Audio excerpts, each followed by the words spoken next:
왜 그는 다시 파리를 선택했을까? 파리 중심 18세기 곡물거래소였던 원형 돔 건물. 지금은 세계적 현대미술 전시장 피노 컬렉션. 이 공간을 만든 이는 바로 럭셔리 그룹 케어링의 창립자 프랑스와 피노입니다. 1970년대부터 미술품을 수집한 그는 사이톤블리, 루이스 부르주아, 리터 등 만점이 넘는 현대미술을 모았습니다. 그의 첫 미술관은 파리가 아니었습니다. 바로 베니스. 하지만 그는 늘 말했죠. 파리는 나의 고향이다. 내 수집의 시작점이자 돌아가야 할 곳. 사실 그는 2001년 루브르 인근에 미술관을 열 계획이었습니다. 그러나 프랑스 정부와의 갈등으로 프로젝트는 좌절되며 그 자리는 나중에 LVMH 루이비통 재단 미술관이 되었죠. 그리고 20년 뒤 2021년 5월 그는 돌아왔습니다. 이번엔 파리 한복판. 파리시 소유물인 한국으로 따지면 상공회의소 같은 건물을 피노가 50년 동안 대여하게 되고 일본 건축가 안도 터다와 함께 전통과 현대를 관통하는 예술 공간을 만들었습니다. 그의 목표는 단순한 미술관이 아니었습니다. 파리의 심장, 그곳에 기업과 혁신, 몸과 영혼이 공존하는 공간. 피노 컬렉션은 그렇게 한 수집가의 신념 위에 세워졌습니다. 또 이 공간은 2024년 김수자 선생님의 전시로 한국인들에게 많이 알려진 곳이기도 한데요. 현재는 몸과 영혼이라는 전시가 2025년 8월 25일까지 진행됩니다. 이 전시는 인간의 신체를 통해 정체성, 기억, 문화적 유산, 사회적 투쟁 등 다양한 주제를 탐구하며 조각, 회화, 설치미술 등 다양한 매체를 통해 인간성과 그 복잡성을 조명합니다. 전시장 입구에서 소지품을 스캔하고 나오자마자 보이는 첫 번째 작품입니다. 이 푸른 피부의 인물들, 어디서 온 걸까요? 가나 출신 작가 기디언 아파는 우리가 아는 현실의 색을 과감히 벗어납니다. 사람의 피부는 파랗고 바다는 붓질의 결로 흐릅니다. 마치 고우처럼 감정이 물감 위에 직접 새겨진 듯하죠. 이 작품은 두 개의 화면으로 나뉜 딥티크, 즉 이연작 형식으로 구성되어 있어 그 사이엔 인물들 간의 거리, 시간의 간극, 혹은 기억의 틈이 흐릅니다. 아파는 평범한 풍경을 신화처럼 그립니다. 그의 눈에 비친 장면은 단순한 보기가 아니라 그 자체로 경험이고 기억이며 어쩌면 하나의 의식입니다. 이 작품은 이번 전시에서 SNS상 가장 화제가 된 작품으로 7분짜리 영상입니다. 하지만 그 안에 흑인의 역사, 고통, 사랑, 존엄이 모두 담겨 있습니다.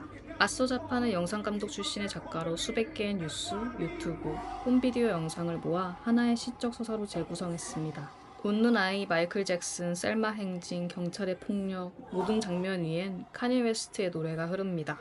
또 태양은 영상 속에서 5번 이상 반복 등장하며 생존과 영혼의 빛처럼 우리를 바라봅니다. 그중 인상적인 장면 하나, 테니스 경기에서 승리한 흑인 선수가 시워크를 추는 모습입니다. 원래 미국 갱단의 신호에서 비롯된 춤이 이제는 백인 중심 스포츠 무대 위에서 주체적 표현의 춤이 된 겁니다. 자파는 그 움직임을 통해 말합니다. 흑인의 몸은 언제나 읽히고 있고 그 안에서 끊임없이 저항하고 있다. 이 방에 들어서는 순간 관람객은 멈춰서게 됩니다. 먼저 눈에 들어오는 건 두 남자. 한 명은 페인트를 칠하고 있고 다른 한 명은 지친 표정으로 의자에 앉아 있습니다. 하지만 그들은 살아있는 사람이 아닙니다. 이들은 듀안 헨슨의 극사실주의 조각입니다. 헨슨은 1960, 70년대 미국 사회 속 보이지 않는 사람들, 청소부, 노동자, 관광객 같은 익명의 중상층과 노동계층을 실물 크기로 주름과 피부색, 필요한 눈빛까지 놀랍도록 사실적으로 재현했습니다. 이 조각 속 인물들은 말이 없지만 그 표정과 자세, 무기력한 몸짓은 현대사회의 피로, 고립, 계층의 무게를 소리 없이 전합니다. 그리고 그 조각 앞 벽에 걸린 분홍색 그림 한 점, 필립 거스턴의 후기 회화입니다. 젊은 시절 그는 잭슨 폴록과 함께 추상표현주의를 이끌던 화가였습니다. 하지만 1968년 신문 속 인종차별과 폭력의 현실 앞에서 그는 고개를 돌립니다. 세상이 불타고 있는데 나는 붓질만 할 수 있을까? 그는 추상을 버리고 전등, 신발, 담배, 송 같은 불안한 기호들로 가득한 화면을 그리기 시작합니다. 지금 보이는 이 램프는 단순한 조명이 아닙니다.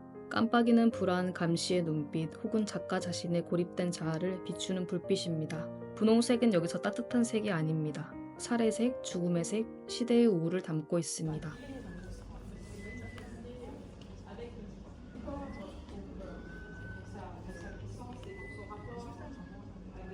먼저 보이는 흑백 드로잉은 카라 워커의 작품입니다. 그녀는 미국 현대미술사에서 가장 강렬한 목소리를 낸 최초의 흑인 여성 작가 중 한 명이죠. 그녀는 버려진 종이에도 그림을 그리며 이 땅의 역사에 스며든 불편한 진실들을 거침없이 드러내왔습니다. 불타는 십자가와 뒤얽힌 인물들, 여성과 흑인의 신체가 겪는 폭력, 그 한가운데 무표정한 남성, 오바마로 보이는 인물이 서 있습니다. 이 장면은 과거와 현재, 노예제의 기억과 정치적 진보 사이의 간극을 말없이 드러냅니다.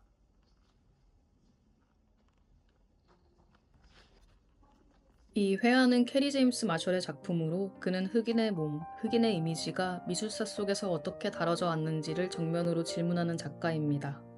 중앙엔 해부도처럼 펼쳐진 흑인의 몸, 그 위엔 선명한 문구 하나가 쓰여 있죠.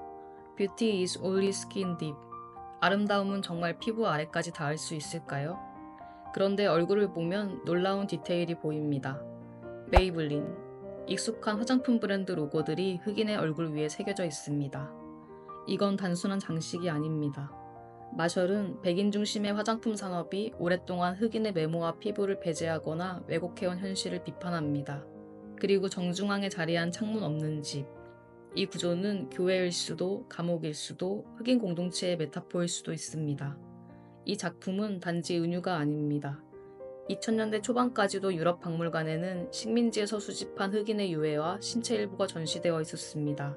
마셜은 그런 식민주의적 시선과 수치스러운 박물관 역사에 저항하며 흑인의 몸과 기억, 정체성을 다시 개정하고 있습니다.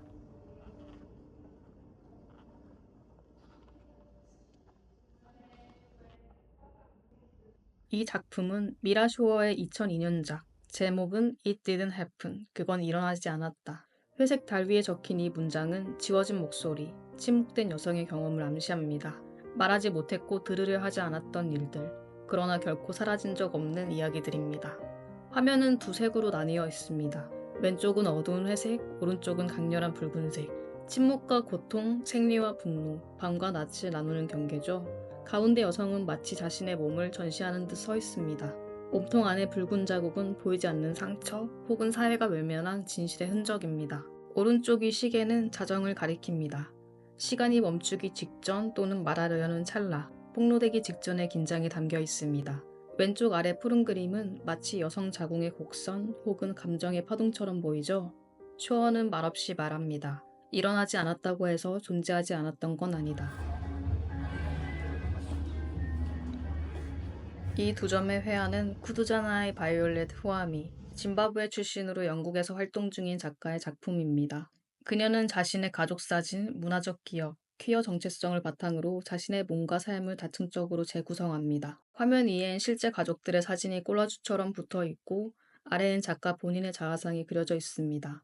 이 자화상은 뚜렷한 감정 없이 화면을 바라보지만 그 시선은 어디론가 빠져있는 듯 공허하죠. 오른쪽 위의 인물은 사진현상 오류처럼 반전된 색으로 표현되어 있는데 이는 작가가 디지털 시대에 겪는 기억의 왜곡 또는 정체성의 붕괴와 재조립을 시각적으로 보여주는 장치입니다. 두 작품 모두 중앙에는 폭발처럼 번지는 검은 별과 흰색 섬광이 등장합니다. 그건 마치 내면의 충격 혹은 기억이 뇌리에 번지는 순간을 시각화한 것처럼 보입니다. 황소, 픽셀 패턴, 생면회와 추상적 형상들이 함께 구성된 이 회화는 단일한 자아를 그리는 것이 아니라 자신의 구성하는 수많은 이미지 조각들을 화면 위에 펼쳐놓은 작업입니다.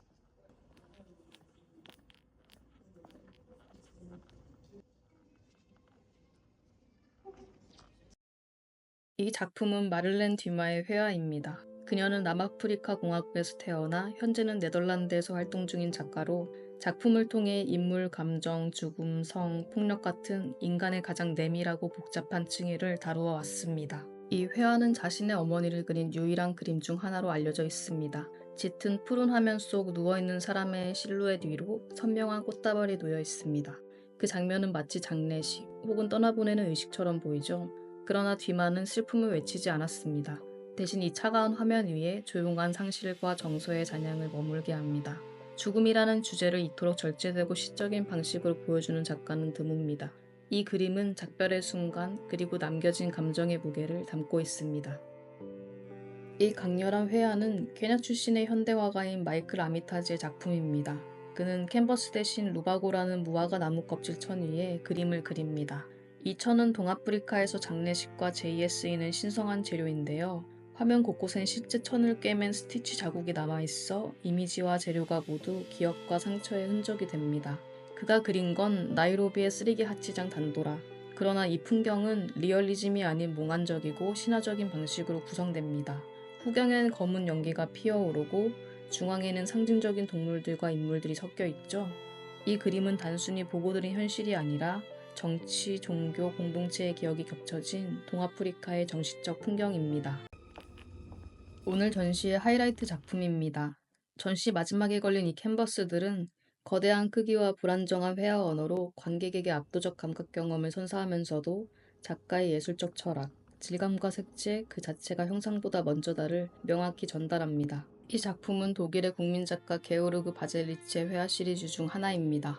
그는 1960년대 초반부터 네오 익스프레셔니즘을 대표하며 활동했고 1969년부터 모든 작품을 거꾸로 뒤집어 그리는 방식을 채택했는데 이는 형상보다 회화적 질감, 색채, 붓질에 집중시키기 위한 전략입니다.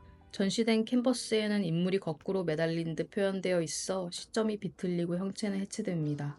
이는 마치 아비뇽의 처녀들처럼 교황도 없고 고정된 권위도 없는 정체 없는 공간이라는 역설적 비유처럼 작용하죠. 캔버스의 검은 배경과 거친 질감, 그리고 인물의 다층적인 채색, 흐트러진 붓질은 그의 내면과 독일 전후 세대의 트라우마, 붕괴된 사회 구조에 대한 은유로 읽힙니다.